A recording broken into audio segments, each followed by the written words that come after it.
Este video viene circulando en las redes sociales, donde supuestos integrantes del grupo criminal Los Lobos, armados y encapuchados, se adjudican el asesinato del candidato presidencial Fernando Villavicencio.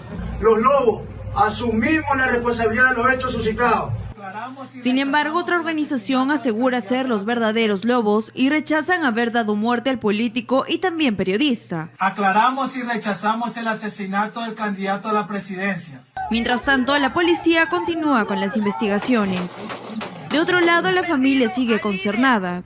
Verónica Zarauz, cónyuge del candidato, denunció que a su esposo lo mataron porque fue el único que se enfrentó a las mafias políticas y a los narcotraficantes. El equipo de seguridad de Fernando fallaron. El jefe de logística, el jefe de seguridad falló. Fernando tenía que haber salido por el parqueadero de atrás, como lo hizo el general Carrillo con escolta de policías. En tanto, la hermana del político, Alexandra Villavicencio, culpa al gobierno del presidente Guillermo Lasso del crimen. Asegura que el candidato no recibió protección ofrecida por las autoridades, pese a que había denunciado las amenazas de muerte en su contra. Pidió protección y denunció un complot en el que involucra funcionarios que Villavicencio alguna vez denunció durante su carrera periodística. El cuerpo de Fernando Villavicencio fue retirado esta mañana de la morgue y trasladado a una sala de velaciones en el norte de Quito. Solo familiares y allegados pueden ingresar al local.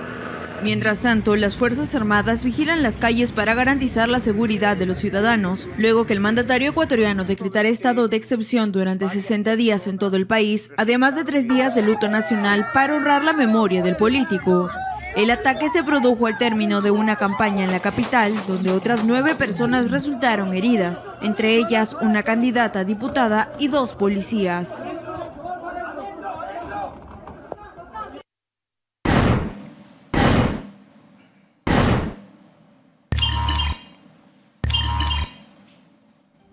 Muy bien, pues Ecuador, pues la violencia, hablan de crimen organizado o del narcotráfico. También se habla del cártel de Sinaloa, aunque lo ha negado AMLO esta mañana cuando le preguntaron. Vamos a hablar con Mauricio Alarcón, él es analista político y también, ¿cómo estás? Muy buenas tardes. Buenas tardes, Jorge, Paola y amigos. Ya se imaginarán la situación que se vive a nivel nacional frente a este atroz crimen cometido hace 24 horas que no solo enluta al país entero, empaña el proceso electoral, sino que amenaza gravemente la vigencia misma de la democracia, no solo en Ecuador, diría yo, sino en la región entera. Así es. ¿Cuáles son lo último de este caso? Porque se hablaba de este video de una organización llamada Los Lobos, hablan del cártel de Sinaloa, del crimen organizado. ¿Qué es lo que se ha podido conocer del asesinato del candidato? Muy poco, Paola, respecto a quienes podrían estar detrás. Esperamos que la justicia esté haciendo su trabajo, actuando como manda la ley con las investigaciones respectivas para que los hechos no queden en impunidad. No obstante, hay que decirlo, un trabajo de 2 décadas de investigar desde el periodismo y desde el activismo abrió muchos frentes contra Fernando Villavicencio. Su trabajo a favor de la transparencia y en línea con la lucha contra la corrupción tocó fibras muy sensibles, no solo de grupos de crimen organizado, de organizaciones políticas enquistadas en el poder, sino también del sector privado corrupto, de empresas internacionales vinculadas a malos manejos, vinculados a su vez al sector y a la industria extractiva de Ecuador, a los temas mineros, a los temas petroleros. Así es que lo que esperamos en este caso no es sino una investigación imparcial, objetiva y que castigue a quien deba castigar. Mauricio, yo sé que tú conocías personalmente a Fernando Villavicencio, habían trabajado en una serie de temas, porque además tú también estás vinculado con los temas de la lucha contra la corrupción y la transparencia. Como has dicho, Fernando Villavicencio tenía una carrera periodística muy prolífica, pero ¿cómo es que él decide dar este salto del periodismo a la política? Fernando siempre jugó al activismo. Fernando venía de la dirigencia sindical de las empresas públicas petroleras. Incluso, tú sabes, Jorge, mejor que nadie, que hay una delgada línea entre el periodismo y el activismo que muchas personas se animan a cruzar o que incluso cruzan sin darse cuenta, y creo que ese fue el caso. El confrontar al poder político, el enfrentarse a las mafias que están enquistadas en los distintos sectores de lo público, motivó a Fernando a dar el paso adelante. Y no solo estar vinculado a candidaturas y a organizaciones dentro de lo que se conoce como la gran coordinadora de movimientos sociales, sino ya en 2021 a dar el paso de manera directa y llegar a la Asamblea Nacional en condición de asambleísta por el país, la circunscripción Ecuador, y terminar incluso presidiendo la Comisión de Fiscalización, desde la cual siguió haciendo investigación, siguió haciendo denuncias y después, producto de la disolución de la Asamblea, se adelantó su aspiración real y pública de llegar a la presidencia de Ecuador. Originalmente había previsto de lo que se conoce ser candidato en las presidenciales de 2025, pero frente a esta elección extraordinaria e intermedia, producto de la mal llamada muerte cruzada, Fernando dio el paso y se candidatizó a la presidencia. Sí, Mauricio, se habla también de que él iba a revelar algunas investigaciones, resultados de investigaciones que tenían que ver con la corrupción. ¿Qué se sabe de eso? Bueno, Paola, mencionarte que incluso hace 48 horas, es decir, un día antes de fallecer vilmente asesinado, Fernando presentó nuevas denuncias ante la Fiscalía respecto de negociados en el sector petrolero que involucrarían a la empresa Schlumberger, y esa era la práctica frecuente, la de la denuncia, la investigación, el poner en conocimiento de las autoridades de estos temas. Quién sabe cuántos otros se quedaron pendientes de ser formalmente presentados, pero que ya venían trabajándose no solo por Fernando, sino por un equipo que lo rodea, un equipo de investigadores con el que vienen haciendo esto desde hace algunos años, ¿no? Esperemos que por el bien del país, por el bien de la integridad y de la transparencia, yo te digo, de la región entera, se pueda avanzar con aquello que quedó pendiente. Mauricio, ¿cuál es el impacto que el asesinato de Fernando Villavicencio tiene sobre la campaña electoral, teniendo en cuenta que van a haber elecciones en apenas 10 días?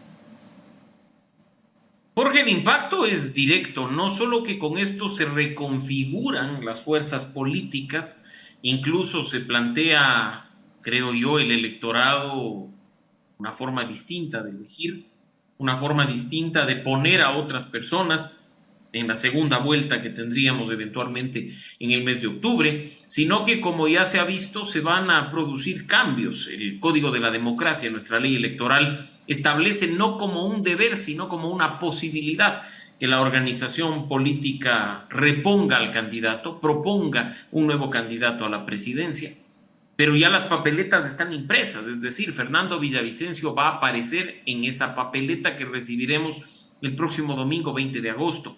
Los votos se endosarán a su suplente, a su reemplazo, a quien sea designado por la organización política. Pero más allá de este cambio, y simplemente, Paola, quiero dejar este mensaje, creo que el reto respecto de lo que será el año y medio de gobierno de transición de quienes elijamos entre agosto y octubre se agiganta mucho más, ¿no? Yo creo que la situación de la inseguridad plantea en este momento una cuestión enorme para el país entero. Yo quiero preguntarte, en el caso de la candidatura, por ejemplo, de Fernando Villavicencio, él iba acompañado con una fórmula, con vicepresidencia. ¿Podrían ellos asumir si ganaran, por ejemplo, en esas elecciones, que gane la lista de Fernando Villavicencio? ¿Se puede dar esa situación? El Código de la Democracia, como señalo, establece en este caso, Paola, que hay una posibilidad de reemplazar al candidato que ha fallecido. Esto ha sido ya anunciado por el movimiento político, ha sido anunciado incluso por el binomio de Fernando Villavicencio, la señora Andrea González, y lo que ha dicho es que en las próximas horas, por favor, ellos se comunicarán con los medios, darán ruedas de prensa y harán los anuncios oficiales, que al menos durante este momento queden por fuera las aspiraciones particulares de quienes incluso no respetan el duelo, y que tengamos un poco de paciencia, ¿no? Como te menciono, lo cierto es que se plantean cambios, se plantearán cambios, y veremos si es que estos tienen un impacto real respecto al resultado del domingo 20. Mauricio, la situación de seguridad en Ecuador es crítica. Hemos cubierto aquí el caso del asesinato del alcalde de Manta. Hemos visto también que han habido intentos de asesinato en contra de otros alcaldes y autoridades. Ahora vemos el asesinato de un candidato presidencial. Si pudieras explicarle a nuestro público cuál es la situación de seguridad en el Ecuador actualmente. Jorge, tú ya lo has dicho y en buena hora que se tope ese tema, este no es un hecho aislado. Si bien es cierto que se asesina vilmente a un candidato presidencial, hace 2 semanas se asesinó al alcalde de Manta. Hace 3 semanas se asesinó a un candidato asambleísta por la provincia de Esmeraldas, provincia fronteriza con Colombia. En las elecciones seccionales de febrero de 2023, hace muy pocos meses, hubo atentados, hubo muertes que lamentar. Este no es un tema nuevo, es una espiral que sigue profundizándose y afectando seriamente a la sociedad ecuatoriana. La extorsión, el chantaje, el secuestro, el asesinato están a la orden del día. El número de muertes violentas en Ecuador se ha incrementado de una manera espectacular durante los últimos meses. Frente a un gobierno indolente que cree que todo se soluciona firmando decretos de estado de excepción, frente a un presidente incapaz de hacerle frente a la crisis o incluso incapaz de evaluar el desempeño de esas autoridades que responsables de la seguridad no atienden la problemática de la manera que debieran, ¿no? Entonces, creo que lo que, como mencionaba hace un momento, se pone ya con más fuerza es ese reto de quien asuma la presidencia de la República de Transición durante los próximos 18 meses aproximadamente, en cuanto a qué va a hacer, cómo lo va a hacer, con qué recursos y dar algo de esperanza a un país que en este momento se siente derrotado. Así es, yo anoche estaba viendo el video de Fernando Villavicencio de hace pocos días, que él habla y él dice, yo no llevo chaleco antibalas, ustedes son mi chaleco, y es él enfrentándose pues a la corrupción, al crimen organizado, pero que ayer hubo un cambio en la seguridad porque no utilizó su vehículo blindado. Entonces hay muchas preguntas y pocas respuestas. Sí, hay 6 detenidos colombianos, ha muerto una persona vinculada. O sea, realmente puede haber sido narcotráfico, el crimen organizado o algo más político. O sea, hay muchas preguntas en cuanto al por qué quisieron matar a ese candidato.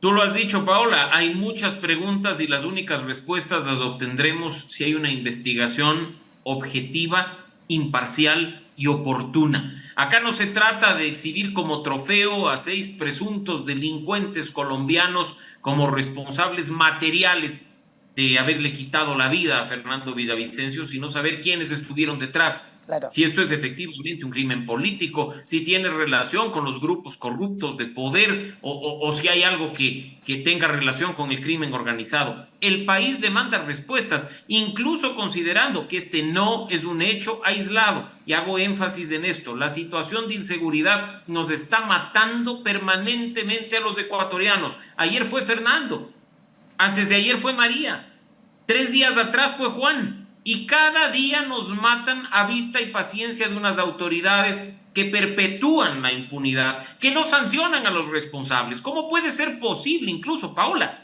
que 2 de las 6 personas capturadas como responsables materiales del asesinato de Fernando Villavicencio hayan estado detenidos hace pocos días, acusados de un crimen similar, y hayan sido liberados por un juez corrupto? Eso es algo inaceptable. Eso es algo que tiene que condenarse, pero sobre todo combatirse con acciones, no solo con pronunciamientos, no solo con declaraciones públicas, mucho menos con decretos ejecutivos que declaren un estado de excepción, uno más de esa treintena que ya ha firmado Guillermo Lasso y que no nos ha llevado a ninguna parte. Mauricio, lo que vemos es que el asesinato de Fernando Villavicencio no es la gota que derrama el vaso, sino la que básicamente lo rompe. Desde las fuerzas políticas que están participando en este proceso electoral, ¿cuáles han sido los pronunciamientos? ¿Hay alguna agenda mínima en términos de seguridad para el año y medio que vendría de gobierno? ¿Para el año y 5 meses que vendría? Jorge, en la política hay de todo. Hay candidatos que están buscando un acuerdo, un consenso pensando en el país. Hay otros que están pescando a río revuelto y sacando provecho de esta situación tan grave que está viviendo Ecuador. Otros que respetan la memoria de una persona que ni siquiera ha sido enterrada al momento, que respetan la memoria de sus familiares, que difunden información falsa. Y eso es algo inaceptable. Yo creo que eso es la mejor prueba de quién es quién en la política ecuatoriana. Quienes tienen un poco más de sentido de país y piensan mucho más en Ecuador y en los ecuatorianos, y quienes simplemente quieren recuperar el poder para seguir haciendo de las suyas, quienes quieren recuperar el poder para seguir consagrando su totalitarismo y su autoritarismo. Lamentablemente, como tú lo has dicho, es esa gota que ya termina rompiendo el vaso y que en lo personal espero motive reflexiones profundas de quienes estamos de este lado, de quienes el domingo 20 vamos a rayar una papeleta y tenemos una gran oportunidad de poner un freno al avance de estas prácticas criminales y corruptas, o si efectivamente vamos a dejar que avancen y terminen matando a un país que agoniza con una democracia severamente afectada. Bien, muchísimas gracias pues a Mauricio Alarcón, analista político y director ejecutivo de Fundación Ciudadanía y Desarrollo. Gracias, Mauricio, y por supuesto nuestra solidaridad con Ecuador, y esperemos que contra el crimen y la delincuencia lo mejor es ir a votar, y eso es lo que tienen que hacer todos los ecuatorianos. Gracias. Muchas gracias. Gracias, Paola, gracias, Jorge, un gran abrazo a la distancia y sobre todo gracias por la solidaridad de nuestros hermanos de Perú.